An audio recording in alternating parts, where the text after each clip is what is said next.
les traje un pequeño videíto. Voy a apagar acá la luz, así lo ven un poquito mejor. Es cortito, se los prometo, no los va a aburrir. Cuando lo tengan ahí... Te voy a contar una historia que pocos conocen, pero cambió al mundo entero.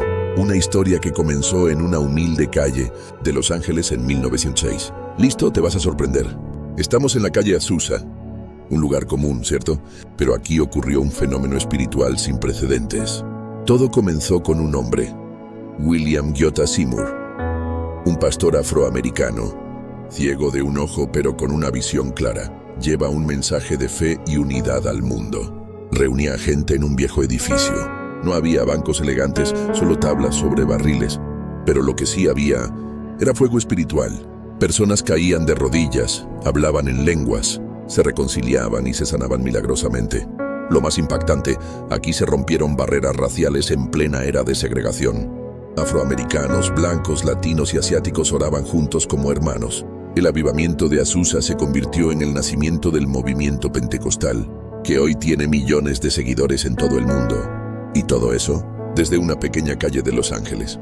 ¿Conocías esta historia? Si te sorprendí, deja tu like y compártelo. Porque las grandes revoluciones a veces nacen en lugares pequeños. Muy bien, dejen like y compartan si les ha gustado ese video. Bueno, lo que acabamos de ver es considerado en la historia, ¿sí?, uno de los momentos más influyentes en nuestra era cristiana, ¿no?, con respecto al cristianismo.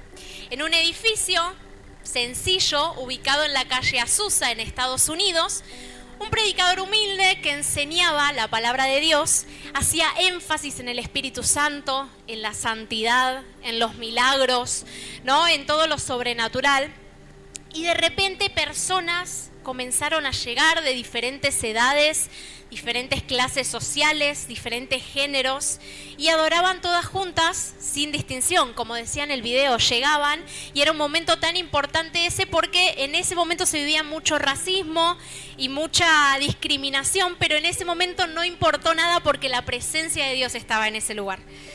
Lo que atrajo este movimiento es que muchos de esas personas, cuando llegaron y regresaron a sus lugares de orígenes, porque venían de todos lados, incluso de otros países, cuando regresan, comparten de todas estas experiencias que habían vivido, y es ahí donde surge la era pentecostal, ¿no?, como la conocemos hoy, la iglesia y la expansión de muchas nuevas iglesias. En estas reuniones se manifestaron experiencias sobrenaturales, el don de lenguas, don de profecías, milagros que podían ver ahí, sanidades, momentos de oración intensa y adoración espontánea por tiempo prolongado, incluso durante días enteros. ¿Alguien conocía esto del movimiento de Azusa de allá? ¿Nadie? Esto, miren qué lejano que parece, es del año 1906. O sea que a partir de ahí fue como un antes y un después en nuestra era cristiana. Ahora, yo cuento esto y es un relato de la historia, ¿no?, algo que sucedió allá. Y pienso qué lejano parece a la realidad que vivimos hoy nosotros como cristianos, ¿no? Hay gente que, como acabo de preguntar, está en este lugar y no sabe absolutamente nada de lo que sucedió allí, o cuando escuchan el relato de alguien que vivenció algo sobrenatural en esos grandes avivamientos, es como wow, un cuento salido de ciencia ficción, ¿no? O sea, como todo muy increíble. Ahora, la gran pregunta es, ¿por qué esto parece un hecho aislado? ¿Por qué no estamos viviendo en esa atmósfera sobrenatural como algo habitual en nosotros?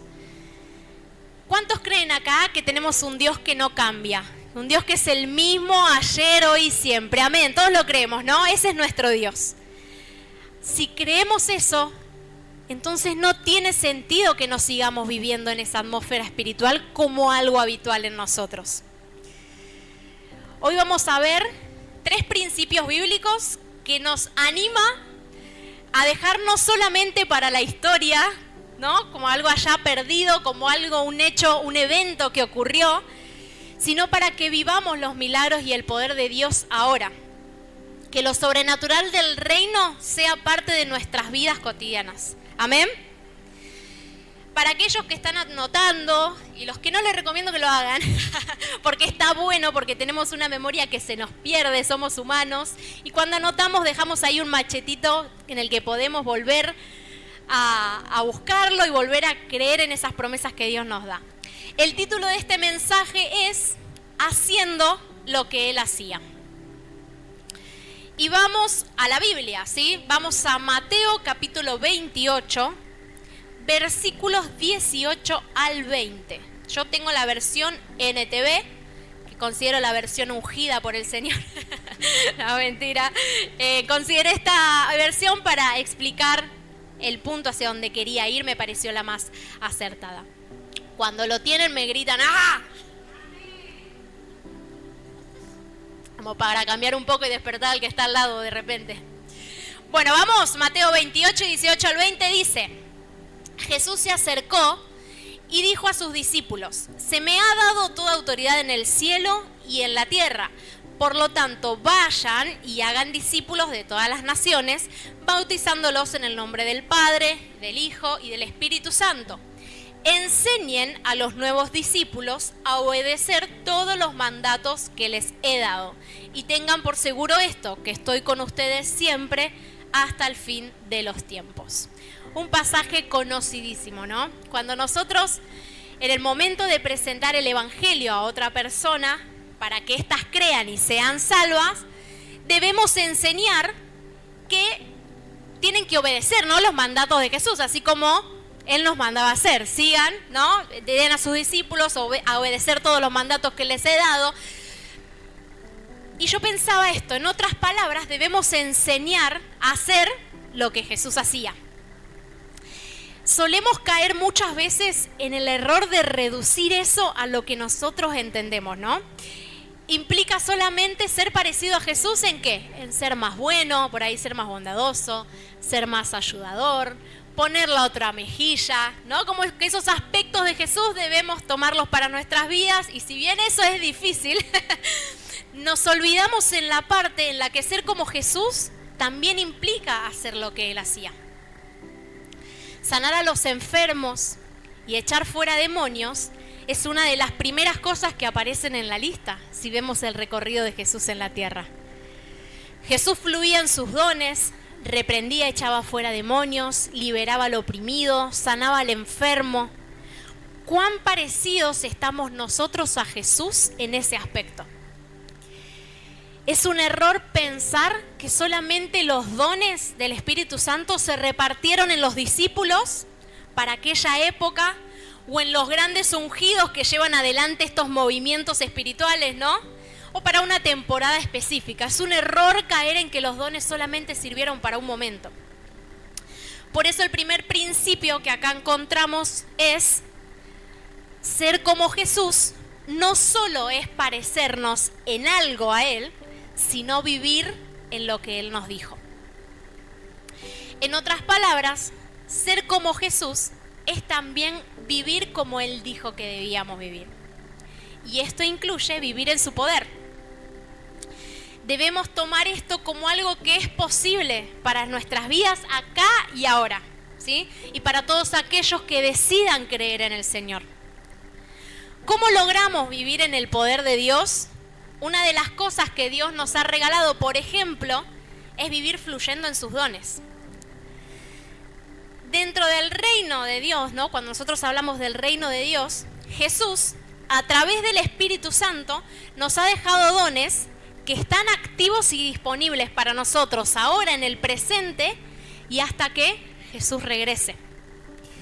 Los dones son parte del reino de Dios. Tienen el fin de glorificar a Cristo, de glorificar al Señor, de edificar la iglesia y demostrar que el reino de Dios se ha acercado a nuestras vidas, ¿sí? Revelan la misericordia y revelan el amor de Dios por su pueblo.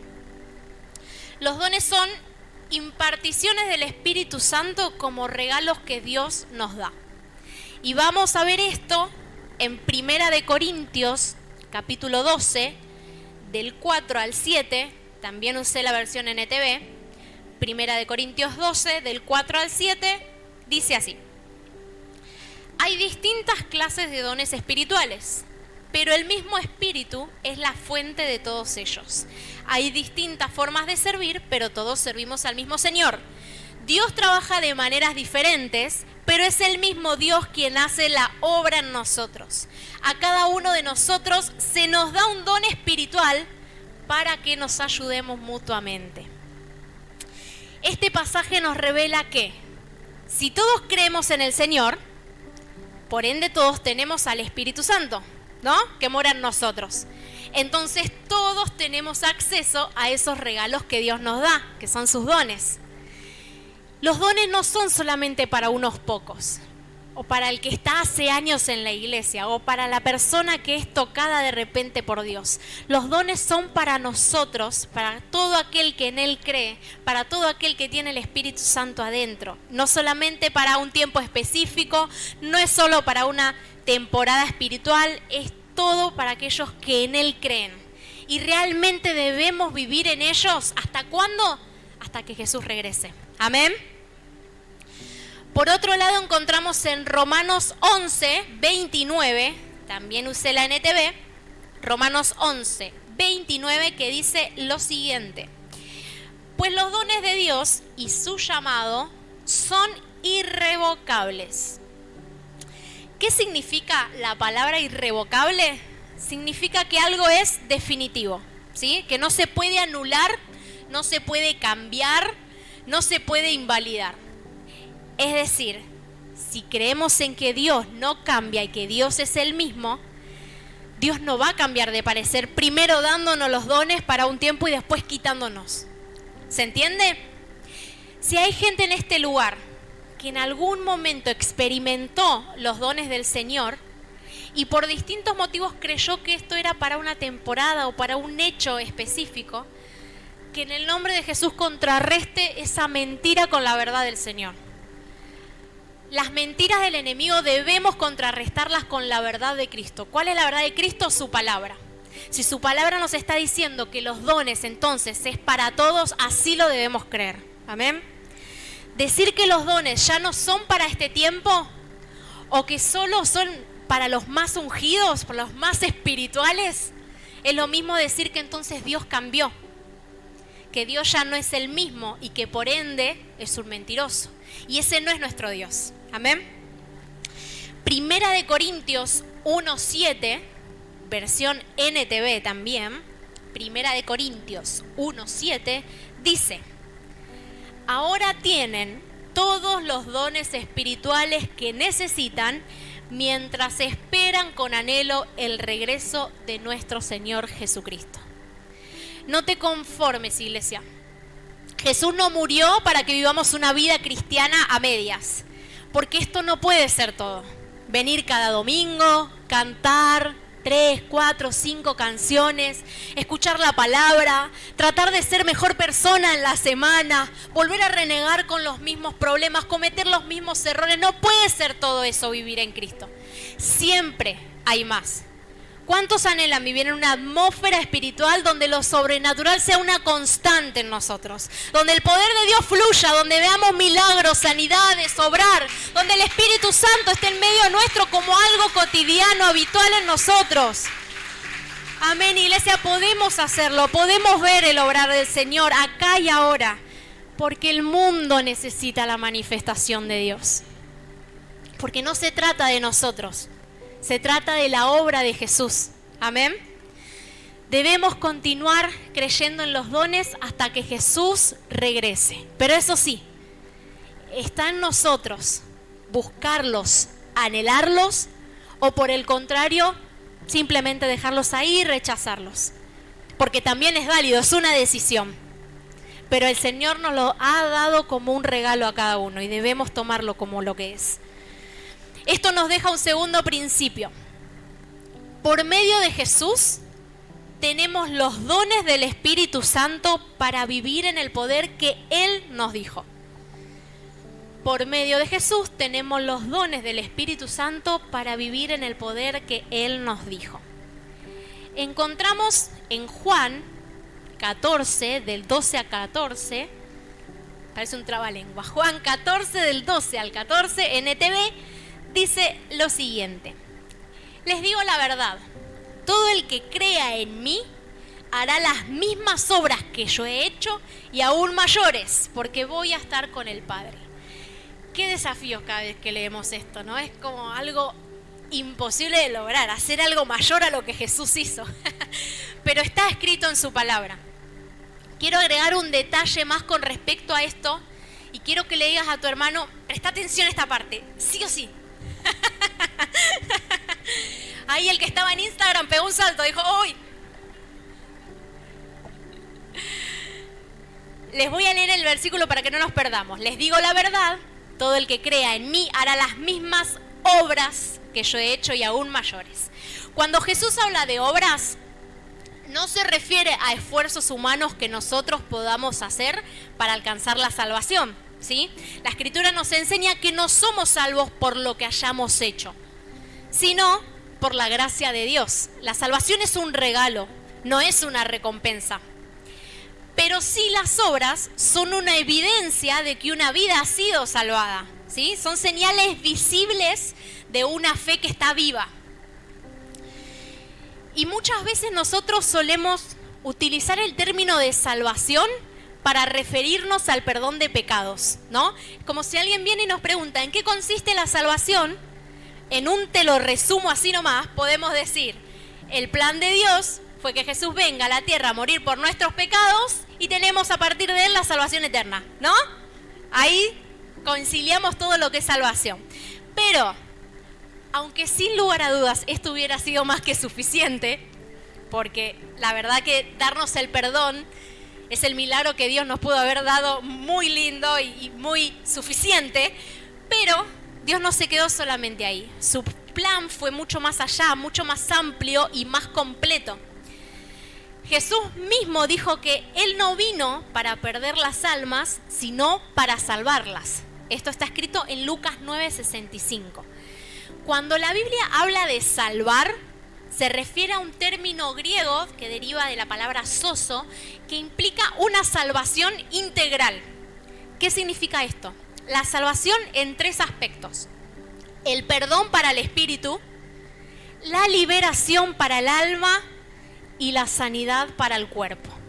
O sea que el ser salvos implican estas tres cosas. Jesús hizo una obra completa en nosotros. No solamente se quedó en el perdón de pecados, sí, somos perdonados en nuestro espíritu, pero también en nuestra alma y también en nuestro cuerpo. Amén. Eso significa que cuando recibimos a Cristo, recibimos una obra completa, no una obra a terminar.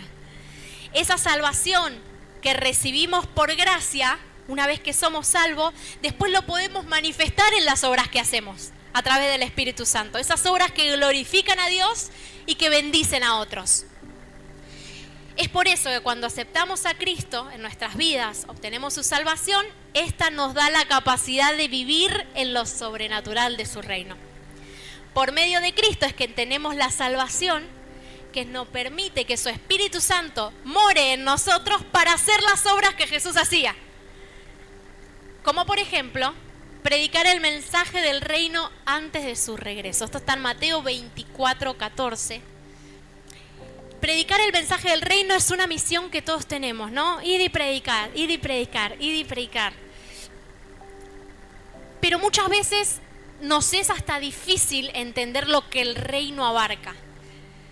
Donde hay un reino, hay un rey que gobierna. Y el mensaje del reino no solo se reduce a las buenas noticias sobre el perdón o la vida en la eternidad, solamente como algo futuro, ¿no? Sino la noticia de que hoy Dios está actuando como rey. ¿Me van siguiendo? ¿Sí? Muy bien.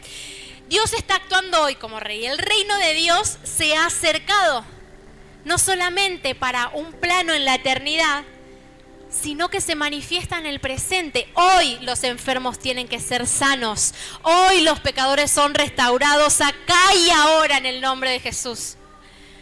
Como dijo Jesús, el reino de Dios está entre ustedes. Esto lo dijo en Lucas 17:21. Cuando Jesús proclamaba el mensaje del reino, milagros lo seguían, inevitablemente.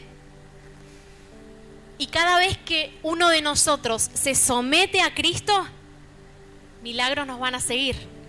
nosotros nos sometemos a Cristo y el reino de Dios se hace visible en el lugar en donde estemos.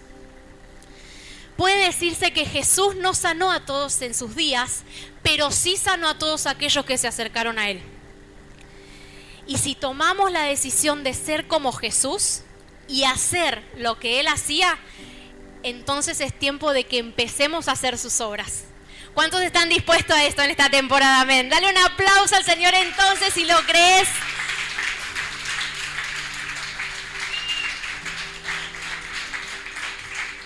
El Señor quiere que nosotros vivamos en esta realidad sobrenatural, que no lo dejemos como un hecho aislado o algo que podamos vivir un momento y olvidarnos de eso.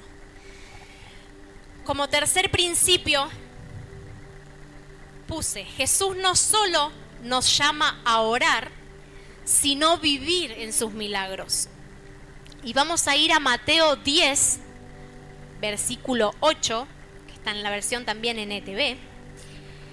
Dice lo siguiente: sanen a los enfermos, resuciten a los muertos, curen a los que tienen lepra y expulsen a los demonios. Den tan gratuitamente como han recibido. Todo lugar o toda situación donde haga falta algo es una oportunidad para ver el obrar milagroso de Dios ahí. La sanidad fue una parte importantísima en el ministerio de Jesús. No existe el cáncer en el cielo, no existe la ceguera, no existe la sordera, no existe la espalda, la rodilla rota. En el cielo no existe ansiedad, no existen ataques de pánico. No existe ninguna de las enfermedades que atravesamos en este plano, porque la voluntad de Dios para nosotros es que seamos libres de la enfermedad. Y esto es algo importante que tenemos que tener por certeza, iglesia.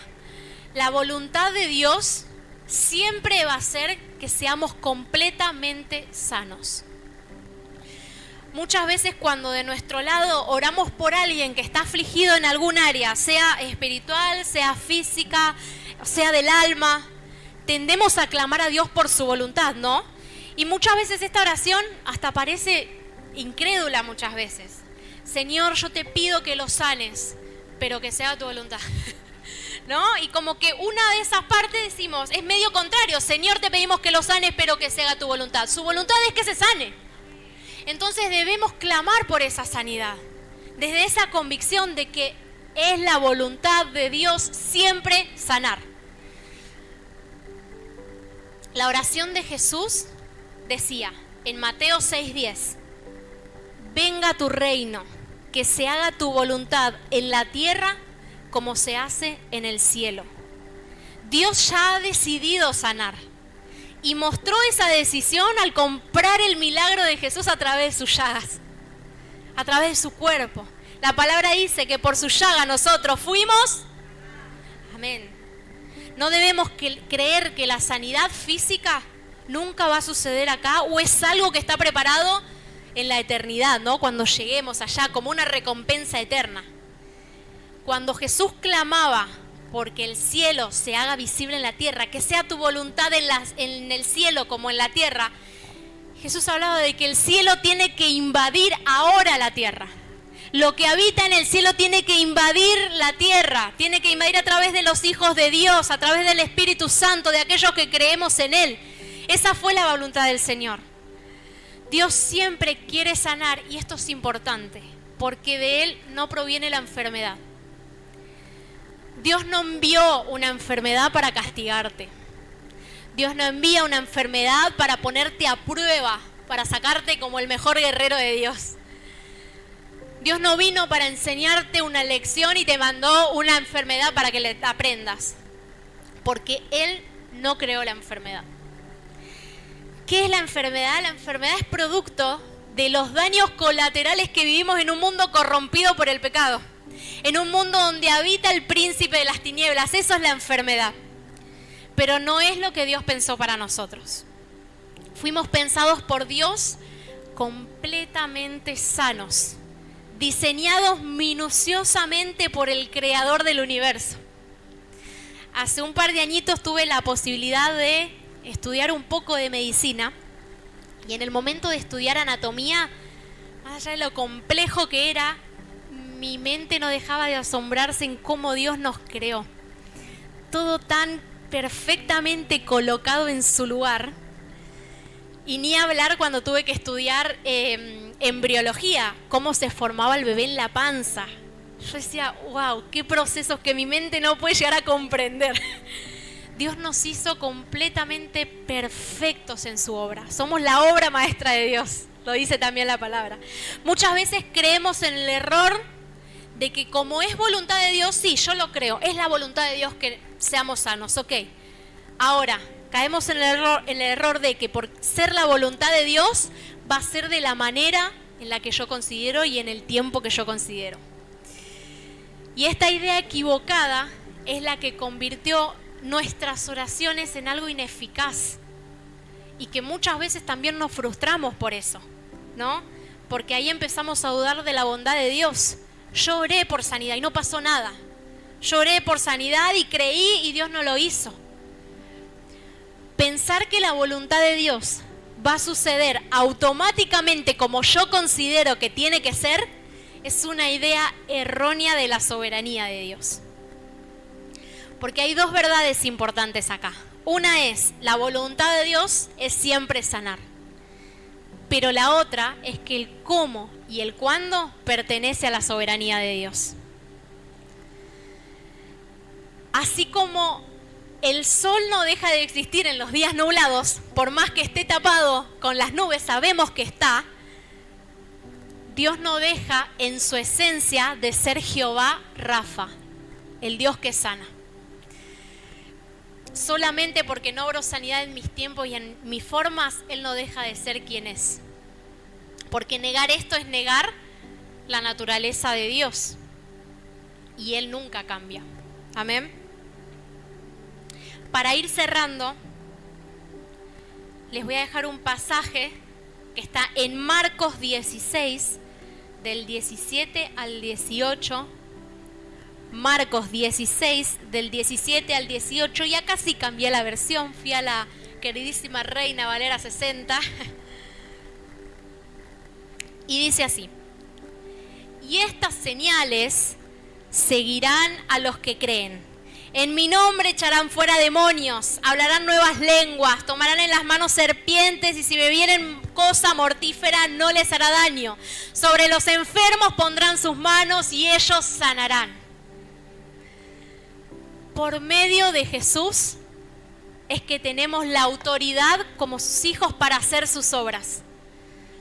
Ser como Jesús implica mucho más allá de parecernos a Él solamente en algunos aspectos, ser más bueno, poner la otra mejilla, ser perdonador. Fuimos salvados en cuerpo, en alma, en espíritu, y fuimos equipados con el poder del Espíritu Santo para vivir el reino de Dios acá y ahora, para fluir en esos dones que Él nos dio. No debemos conformarnos, iglesia, con el nivel de fe en el que nos encontramos. Amén. Jesús representó exactamente la naturaleza y el reino de Dios. ¿Podemos decir lo mismo de nosotros? ¿Lo estamos representando de esa forma? Por último, y con esto sí termino, se los prometo, estoy leyendo un libro que habla de dones, que habla de sanidades, que habla de milagros. Se llama la Biblia. No, mentira.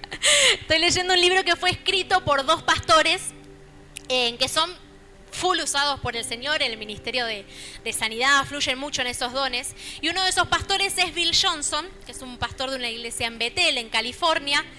Y lo que realmente me movió, me dio un sacudón y que me inspiró a predicar hoy, es una frase que leí en este libro, que ahora la vamos a ver. Ari, si la tenés ahí a la imagen. A ver, si se lee. Dice: algunas veces cientos de personas visitan Bethel, todas con grandes necesidades. Me alegra reportar que muchas veces se van sanas y plenas, pero otras regresan en las mismas condiciones en las que vinieron. Me niego a culpar a Dios por ello. como si Él tuviera un propósito en su enfermedad. Y me niego a rebajar el parámetro de las Escrituras a mi nivel de experiencia, de manera que me pueda sentir bien conmigo mismo. Estoy buscando ser como Jesús. Debo representarlo fielmente hasta que pueda representarlo con exactitud. Esa misma sensación tuve yo. Sobre todo en la parte en la que dice, me niego a rebajar el parámetro de las Escrituras a mi nivel de experiencia. Si en algún momento pensaste en que Dios era el causante de la enfermedad que padeciste o que padeció un ser querido, si en tu corazón hay una herida por un ser que perdiste, por alguna pérdida que te hizo creer que Dios no estuvo ahí o que Dios no obró en la manera en la que te hubiese gustado, este es el momento y esta es la oportunidad en esta mañana de tomar la decisión de abrir nuestro corazón y confesárselo al Padre. Pedirle perdón porque Él es un Dios que sana. Queremos creer en esa esencia, queremos creer en quién es Él. No creas una mentira acerca de quién es Dios. La sanidad no es algo que Él hace, es quién es Él. Y por otro lado, si hay en este lugar alguien que está atravesando por un momento de enfermedad y que realmente cree en que Jesús quiere sanarlo, vamos a estar abriendo un altar para orar por aquellos, ¿sí? Vamos a adorar al Señor y mientras adoramos, abran su corazón de manera honesta al decirle, Señor, yo creo que vos lo podés hacer y quiero que lo hagas porque vos lo querés hacer, lo pensaste así con mi vida.